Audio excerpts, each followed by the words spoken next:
Original గా మనకి భూభారతి చట్టం రాకముందు ఆర్వార్ చట్టం 1971 చట్టం ఉండేది. అంటే 2020 కంటే ముందు చట్టం మన దగ్గర పట్టదార్ పాస్బుక్స్ దాంట్లో వచ్చేవి. కానీ మెకానిజం అంతా కూడా మనం మాన్యువల్ గా చేసేవాళ్ళం. అంటే ఏది కంప్యూటర్ ఉన్నా కూడా కంప్యూటర్లో ఎక్కువ మనం పని చేయకుండా పట్టదార్ పాస్బుక్స్ కూడా మనకి మాన్యువల్ బుక్ లో దొరికేవి.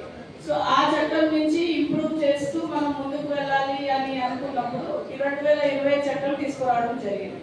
ఈ చట్టంలో కొన్ని విప్లవాత్మక మార్పులని చేసినవి ఏవైతే ఉన్నాయో, బట్ వాటికి కొన్ని ఎలా అయితే ప్రొసీజర్స్ ఉంటాయో అది రివైజ్ చేయలేదు. సో దానివల్ల కొన్ని ప్రాబ్లమ్స్ మనకి వచ్చాయి. ఇప్పుడు మీరు చాలాసార్లు ఒక పేరు తప్పు పడింది లేదా ఒక సర్వే నెంబర్ తప్పు పడింది అని మా దగ్గరకు వస్తే మేము ఇప్పుడు కొన్నాళ్ళు ఆగాల్సిందే, ఏం చేయలేము అంటే మేము ఎక్కడికి వెళ్ళాలి, నెక్స్ట్ అపీల్ వ్యవస్థ ఏమైంది, ఎవరు లేరా అని మాకు చెప్పేవాళ్ళు, అధికారులే సాల్వ్ చేయాలి అని మీరు అడిగేవాళ్ళు.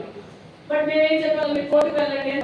ఈ చట్టం మమ్మల్ని ఈ సమస్యని సాల్వ్ చేసే ఒక అధికారం మాకు ఇవ్వలేదు, మీరు కోర్టుకు వెళ్ళండి అని చెప్పడం చాలాసార్లు మీరు విన్నారు, చెప్పిన వాళ్ళు మేమే చెప్తున్నాం. సో దానికి సమాధానంగా ఈ నూతన చట్టంలో చాలా ప్రొవిజన్స్ అనేవి ఇచ్చారు. సో ఒరిజినల్ గా 1971 చట్టం మనం తీసుకుంటే ప్రొసీజర్ అనేది 18 ఏళ్ల తర్వాత వచ్చింది. అంటే 1989లో రూల్స్ అనేవి ఇచ్చారు. అంటే మా అధికారులకి చట్టంలో ఫర్ ఎగ్జాంపుల్ వారసత్వం అని ఉంది లేదా రిజిస్ట్రేషన్ అని ఉంది. ఆ రిజిస్ట్రేషన్ అంటే ఏంటి, ఎలా జరగవచ్చు అని బ్రాడ్ గా ఉంటుంది. కానీ రూల్స్ అనేవి చాలా ఇంపార్టెంట్.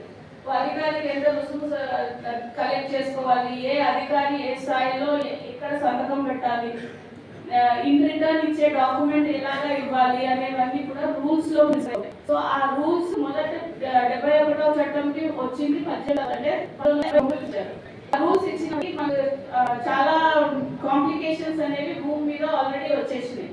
సో అక్కడి నుంచి మనం 2020లోకి వస్తే చట్టం ఇచ్చాం కానీ రూల్స్ ఇవ్వలేదు. సో దానివల్ల ఏంటంటే చాలా మటుకు మీరు చాలాసార్లు కోర్టుకు వెళ్ళినప్పుడు కోర్టు మమ్మల్ని ప్రశ్నించారు, మీరు ఏ అధికారంతో వాళ్ళ ల్యాండ్ వాళ్ళకి కాదు అంటున్నారు అని. మా దగ్గర 1317 ఫస్ట్లీ చట్టం అని తప్పించి మిగతాది ఏది ఏ ప్రొసీజర్ ప్రకారం చేశామో చెప్పే ఒక అధికారం అనేది లేదు మా దగ్గర. సో అది చెప్పినప్పుడు కోర్టుకి ఇది డెడ్ లైన్ లో ఉండదు. ఫర్ ఎగ్జాంపుల్ చాలా ఇష్యూస్ లైక్ సారా బైనామాలు కానీ ఏవి కానీ మనకి ఎలాంటి సొల్యూషన్ అనేది లేదు మనకు ఆ టైంలో.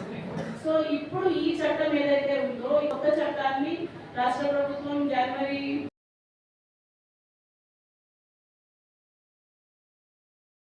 అయ్యేదానికి మళ్ళీ ఒక ప్రొవిజన్ ని బ్యాక్ తీసుకొచ్చారు. దీంట్లో ఇంకొక అడిషన్ ఏం యాడ్ చేశారు అని అంటే 30 రోజుల్లో టైం పెట్టారు. ఇంతకుముందు ధరణిలో మీకు 15 days టైం ఉంది, అది కాస్త 1 to 2 days లో చేశారు. దానికి ఇప్పుడు 30 రోజులకు పెట్టారు.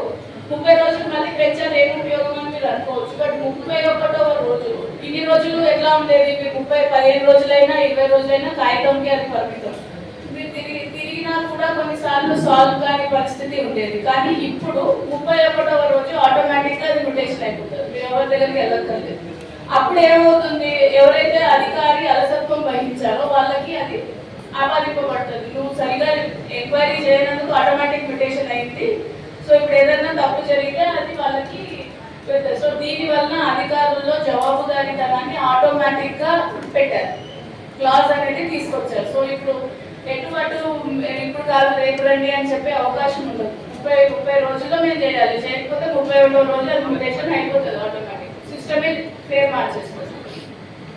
దాని తర్వాత ఇప్పుడు నెక్స్ట్ పాయింట్ మీరు అక్కడ చూస్తున్నారు, భూములు ఏ విధంగా సంక్రమించినా మ్యుటేషన్ చేసే పరిస్థితి ఇప్పుడు ఇచ్చారు. సో దీంట్లో ఏంటంటే ఇన్ని రోజులు మనకు తెలిసిన మ్యుటేషన్ పద్ధతులు